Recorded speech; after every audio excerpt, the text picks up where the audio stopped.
हाँ, नमस्कार, जय हिंद, वंदे मातरम। दोस्तों, कैसे आप सभी? उम्मीद करते हैं कि ठीक होंगे। लेटेस्ट अपडेट लगातार चैनल के माध्यम से आप लोगों तक पहुंच रही होगी।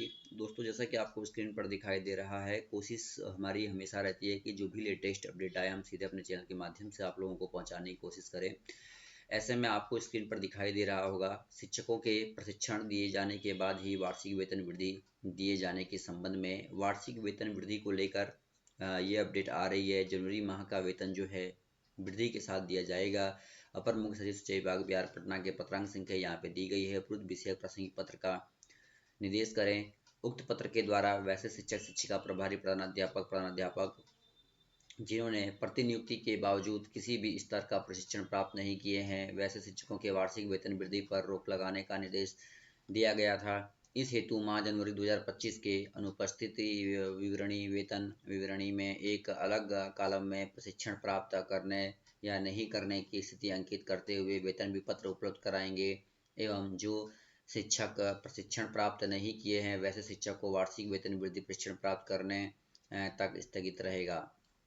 ये बात जो है वो कही गई है, स्क्रीन पर आपको दिखाई दे रहा है।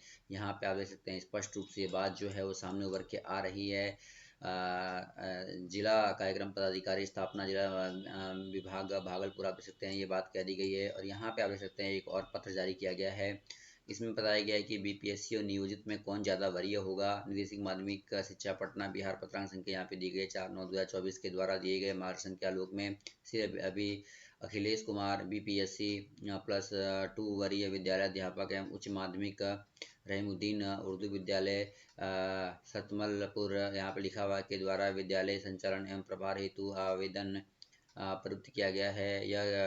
यह कि स्थानीय निकाय के वरीय शिक्षक के द्वारा 1 to 8 और 9 to 12 विद्यालय का संचालन किया जा रहा है। उपरोक्त मार्गदर्शन के निर्देश संख्या 6 के आलोक में बीपीएससी के अंतर्गत नियुक्त वरीय विद्यालय अध्यापकों को यहाँ पे लिखा हुआ है यहाँ लिखा हुआ है कि 11 से 12 का माध्यमिक एवं उच्च माध्यमिक विद्यालय संचालन हेतु तत्कालिक के व्यवस्था के तहत प्रभारी प्रधानाध्यापक का कार्य नियमानुसार संपादित करते हुए अधिकृत किया जाता है।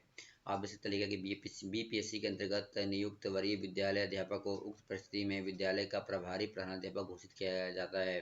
वर्तमान स्थानीय निकायों में प्रभारी प्रधानाध्यापक को निर्देश दिया जाता है कि माध्यमिक एवं उच्च माध्यमिक विद्यालयों का संपूर्ण प्रभार श्री अखिलेश कुमार यहाँ पे लिखा गया सुनिश्चित करेंगे। इस अखिलेश कुमार को निर्देश दे दिया गया है। आप देख सकते हैं ये बात जो है वो क्लियर रूप से यहाँ पे क्लियर कट में कह दी गई है। पूरा अपडेट यहाँ पे दे दिया गया है जैसा कि आपको दिखाई दे रहा है। तो आप देख सकते हैं यहाँ पे भी लिखा है कि यदि किसी विद्यालय में केवल बिहार लोक सेवा आयोग द्वारा नियुक्त विद्यालय अध्यापक पद स्थापित हैं, वैसी स्थिति में बिहार लोक सेवा आयोग द्वारा नियुक्त विद्यालय अध्यापक को ही प्रभारी माना जाएगा। तो कहीं ना कहीं जैसे बीपीएससी को अधिक वरीय जो है वो माना जा रहा है। इस संबंध में भी ये बात जो है वो कह दी गई है।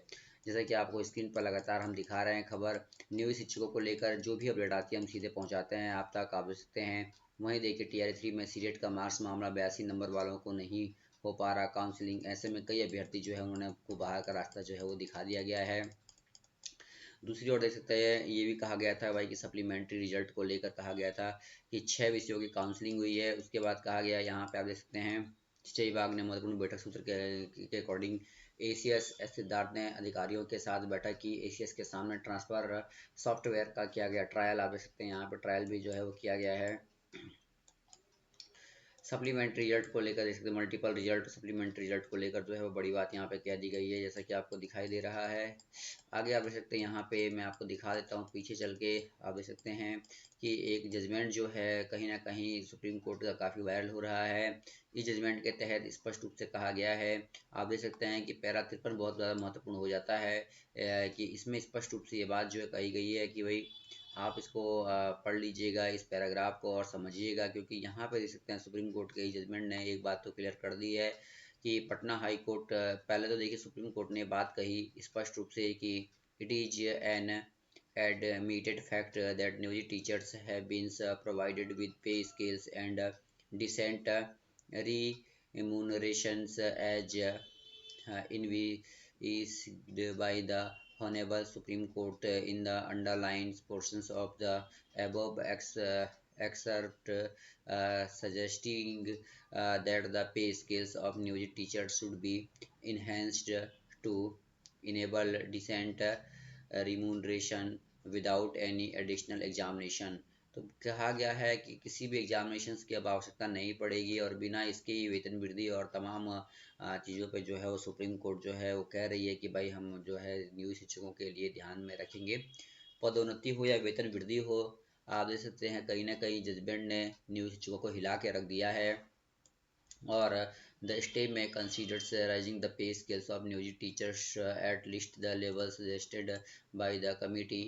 आप देख सकते हैं दूसरी बात ये भी कही गई भाई, ये भी बात कही गई है कि समान काम समान वेतन को लेकर भी कही गई है कि जो भी हमारे न्यूज भाई हैं, आप देख सकते हैं यहाँ पे लिखा हुआ है the states may consider raising the pay scales of new teachers at least to the level of suggested by the committee without insisting of any test और एग्जामिनेशन। देखो साफ लफ्जों में कहा गया है कि हम तैयार हैं नियोजित शिक्षकों के वेतन को वृद्धि करने के लिए बिना किसी टेस्ट के, यानी कि कहीं ना कहीं अगर आप कोई टेस्ट नहीं देते हैं तो आप नियोजित शिक्षक ही रह जाएंगे, लेकिन कहीं ना कहीं ये बात स्पष्ट रूप से कही गई है कि बिना किसी टेस्ट के हम अराइज करेंगे आपके वेतन भत्ते तमाम चीज़ों को जो हम अराइज करने के लिए तैयार हैं यहाँ पे। तो एक बड़ी बात यहाँ पे कही जा रही है कि we have reiterate that the first proviso to the rule 3 of the special teachers rule 23 provided that the special teachers on passing the qualification examination under rule 4। भाई उनका तो हम सैलरी और वेतन बढ़ा ही रहे हैं जो कि हमारे विशेष शिक्षक है, लेकिन ऐसे शिक्षक जो कि भाई कहीं ना कहीं परीक्षा को नहीं उत्तीर्ण किए हुए हैं या किसी कारण वजह से परीक्षा पास नहीं हुए हैं, उनके लिए भी बात जो है वो कही जा रही है। तो बस आप वीडियो को शेयर कीजिएगा, लेटेस्ट अपडेट हम आप तक पहुंचाते रहेंगे। देखिए सारी खबर हम आपको पहुंचाने की कोशिश करते हैं, चाहे वो सप्लीमेंट्री रिजल्ट से रिलेटेड हो, मल्टीपल रिजल्ट से संबंधित हो। उसे लेकर भी कहा गया था कि भाई TR3 का जो मल्टीपल रिजल्ट है वो दिया जाएगा, उससे भी लेकर मैं आपको अपडेट यहाँ प्रोवाइड कर चुका हूँ। TR2 में सफल NIOS अभ्यर्थियों को नियुक्ति की उम्मीद है और कहा जा रहा है कि सुप्रीम कोर्ट के आदेश लागू करने के लिए सभी राज्यों और केंद्र को यहाँ पे बात कही गई है। 28 नवंबर को सुप्रीम कोर्ट द्वारा दिए गए फैसले में कन्फ्यूजन के कारण NIOS डिप्लोमा की मान्यता को अमान्य कर दिया गया। आप देख सकते हैं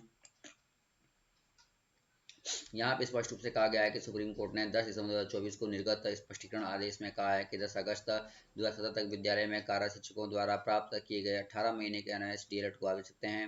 ये तमाम बातें यहाँ पे क्लियर कर दी गई है कि NCT ने 18 माह के NIOS DLED को दी मान्यता दे सकते हैं और उसको भी मान्यता देने की बात जो है वो कही गई थी। 2026 से कोई भी कर सकता है 1 साल का M.Ed, आप सकते ये बात भी कही गई थी। तो ये बातें जो है वो स्पष्ट हो चुकी हैं और इसी को लेकर ये कहा जा रहा है कि भाई रिवाइज रिजल्ट जो जारी हो सकता है। शैक्षणिक प्रमाण पत्र यूपी का, आवासीय बिहार का, देख सकते हैं दोस्तों क्या क्या चीज़ें चल रही हैं। इसी प्रकार देख सकते हैं कि जो शिक्षक है वो लगातार बाहर हो रहे हैं जो कि भाई किसी प्रकार के किसी फर्जीवाड़े में संलग्न हैं। तो वीडियो को शेयर कीजिए। इस वीडियो में इतने दोस्तों, धन्यवाद, जय हिंद।